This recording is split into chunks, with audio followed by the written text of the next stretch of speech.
নমস্কার, আমি সঙ্গমিত্রা। আমার এই সহজ রান্না চ্যানেলে আপনাদের সবাইকে স্বাগত। আজ আমি রান্না করছি গন্ধরাজ চিংড়ি। আপনারা খুব সহজেই বাড়িতে বানিয়ে নিতে পারেন এই গন্ধরাজ চিংড়ি। প্রথমেই চিংড়ি মাছগুলোকে কিছু উপকরণ দিয়ে মেখে নেব। এখানে আমি 250 গ্রাম চিংড়ি মাছ নিয়েছি। মাছগুলোকে কেটে বেছে পরিষ্কার করে নিয়েছি।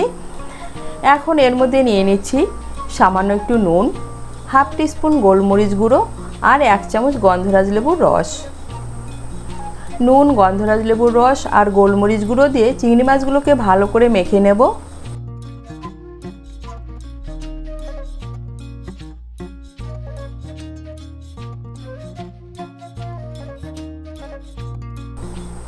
এই দেখুন, চিংড়ি মাছগুলোকে ভালো করে মেখে নিয়েছি।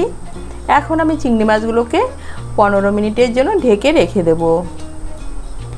এদিকে একটা মশলার পেস্ট বানিয়ে নেব। তার জন্য নিয়েছি মিক্সির ছোট জার। এর মধ্যে নিয়ে নিচ্ছি 2 টুকরো আদা, 5-6 কোয়া রসুন, একটা মাঝারি সাইজের পেঁয়াজ কুচি আর নিয়ে নিচ্ছি 4টে কাঁচা লঙ্কা। এগুলো দিয়ে একটা মিহি পেস্ট বানিয়ে নেব।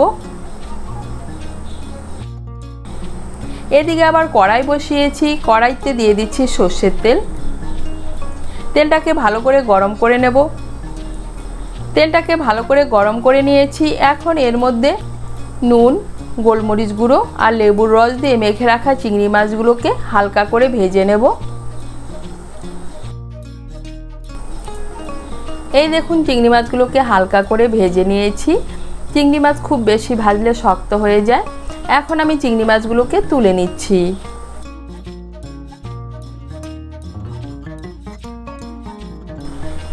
চিংড়ি মাছ ভাজার পর কড়াইতে যে তেল আছে এই তেলেই রান্নাটা করছি। এর মধ্যে দিয়ে দিচ্ছি 2টো কাঁচা লঙ্কা আর একটা তেজপাতা। ফোড়নটা দিয়ে একটু নাড়াচাড়া করে নিয়ে এর মধ্যে দিয়ে দিচ্ছি আমি যে মশলার পেস্টটা বানিয়ে নিয়েছি সেই মশলার পেস্টটা মিশিয়ে নেব। মিশিয়ে নিয়েছি। এখন এর মধ্যে দিয়ে দিচ্ছি মিক্সির জারটা ধুয়ে সামান্য একটু জলটাকে ভালো করে মিশিয়ে নেব। জলটাকে ভালো করে মিশিয়ে নিয়েছি। এখন এর মধ্যে দিয়ে দিচ্ছি স্বাদ মতো নুন, দিয়ে দিচ্ছি হাফ টিস্পুন গোলমরিচ গুঁড়ো আর দিয়ে দিচ্ছি গন্ধরাজ লেবুর সবুজ খোসা। মিশিয়ে নেব। মিশিয়ে নিয়ে মশলাটাকে ভালো করে কষিয়ে নেব।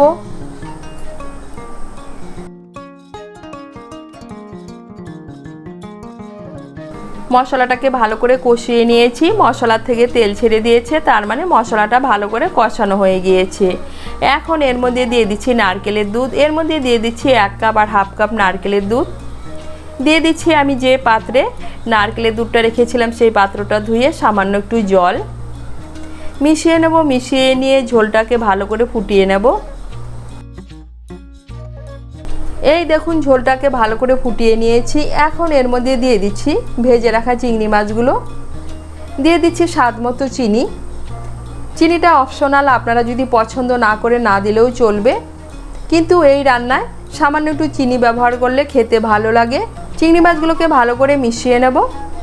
চিংড়ি মাছগুলোকে ভালো করে মিশিয়ে নিয়েছি। এখন গ্যাসের আঁচটাকে মিডিয়াম করে 3-4 মিনিটের জন্য ঢেকে দেব। গ্যাসের আঁচটাকে মিডিয়াম করে 3-4 মিনিটের জন্য ঢেকে দিয়েছিলাম। এখন গ্যাসের আঁচটাকে বাড়িয়ে দেব। বাড়িয়ে দিয়ে একটু নাড়াচাড়া করে নিয়ে এর মধ্যে দিয়ে দিচ্ছি চিড়ে রাখা কাঁচা লঙ্কা, দিয়ে দিচ্ছি হাফ টিস্পুন গন্ধরাজ লেবুর খোসা। কাঁচা লঙ্কার গন্ধরাজ লেবুর খোসাটাকে ভালো করে মিশিয়ে নেব।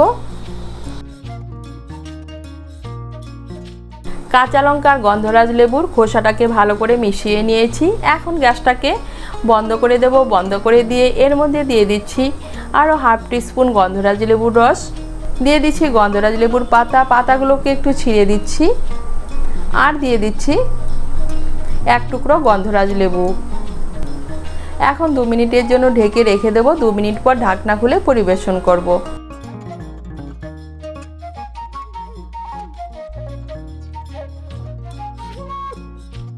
দু মিনিটের জন্য ঢেকে রেখে দিয়েছিলাম।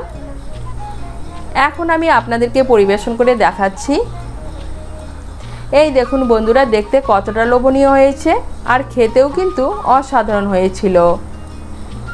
আর তৈরি হয়ে গেল গন্ধরাজ চিংড়ি। আপনারা খুব সহজেই বাড়িতে বানিয়ে নিতে পারেন এই রেসিপিটি। আপনাদের যদি এই রেসিপিটি ভালো লাগে তাহলে লাইক এবং শেয়ার করবেন আর রেসিপিটি কেমন হয়েছে কমেন্ট করে জানাবেন। আরও নতুন নতুন রেসিপি পাওয়ার জন্য চ্যানেলটিকে সাবস্ক্রাইব করে পাশে থাকবেন। ধন্যবাদ।